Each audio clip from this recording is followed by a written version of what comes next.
মাত্র 2 মিনিট 37 সেকেন্ডের পথ। শুনতে খুব সামান্য মনে হলেও তালতলী উপজেলার 2 নং ছোটবগি ইউনিয়নের 4 নং ওয়ার্ডের পবদার এই কাঁচা রাস্তায় এখানকার মানুষের দীর্ঘদিনের কষ্টের গল্প। বর্ষা এলে রাস্তা হয়ে যায় কাদাযুক্ত, শুকনো মৌসুমে ধুলোয় ঢেকে যায় চারপাশ। কৃষকের ফসল বাজারে নিতে হলে ভোগান্তির শেষ থাকে না। অসুস্থ রোগীকে হাসপাতালে নেওয়াও হয়ে পড়ে ঝুঁকিপূর্ণ।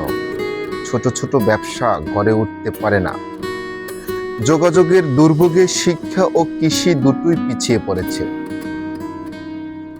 অল্প সময়ের পথ পেরোতে না পারার দায়ে পুরো একটি জনপদের জীবন থমকে আছে। মানুষের দাবি খুব বড় কিছু নয়, শুধু একটু টেকসই রাস্তা। এই 2 মিনিট 37 সেকেন্ডের কাঁচা রাস্তা পাকা হলে বদলে যেতে পারে হাজারো মানুষের দৈনন্দিন জীবন। এই রাস্তাটা কতটা ঝুঁকিপূর্ণ আর কতটা বেহাল তা আলাদা করে বোঝানোর দরকার নেই। একবার গাড়িতে উঠলেই সব স্পষ্ট হয়ে যায়।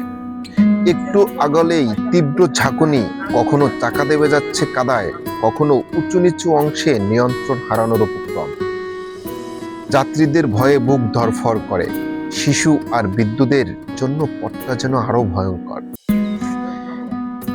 এই ঝাঁকুনি শুধু শরীর কাঁপায় না, কাঁপিয়ে দেয় মানুষের জীবন আর জীবিকা।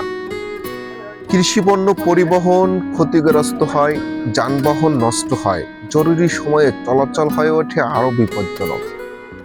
গাড়ির প্রতিটি ধাক্কায় যেন বলে দেয় কতটা অবহেলায় পড়ে আছে তালতলী উপজেলার ছোটবগি ইউনিয়নের পবদার এই কাঁচা রাস্তা। এই ঝাঁকুনি শুধু শরীর কাঁপায় না, কাঁপিয়ে দেয় মানুষের জীবন আর জীবিকা। কৃষিপণ্য পরিবহন ক্ষতিগ্রস্ত হয়, যানবাহন নষ্ট হয়, জরুরি সময়ে চলাচল হয়ে ওঠে আরো বিপজ্জনক। গাড়ির প্রতিটি ধাক্কায় যেন বলে দেয় কতটা অবহেলায় পড়ে আছে তালতলী উপজেলার ছোটবগি ইউনিয়নের পবদার এই কাঁচা রাস্তা।